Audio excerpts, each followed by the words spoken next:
ಸಂಭ್ರಮ ಮನೆ ತುಂಬ ಬಂಧು ಬಾಂಧವರೆಲ್ಲ ತುಂಬಿಕೊಂಡಾಗ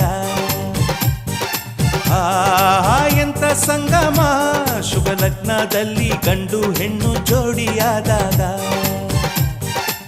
ಶಾಸ್ತ್ರೋಕ್ತ ಕಲ್ಯಾಣ ಏನ್ ಚಂದ ಕೇಳಣ್ಣ ಭೂಮಿಗೆ ಸ್ವರ್ಗಾನ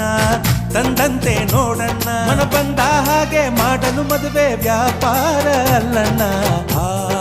ಎಂತ ಸಂಭ್ರಮ ಮನೆ ತುಂಬ ಬಂಧು ಬಾಂಧವರೆಲ್ಲ ತುಂಬಿಕೊಂಡಾಗ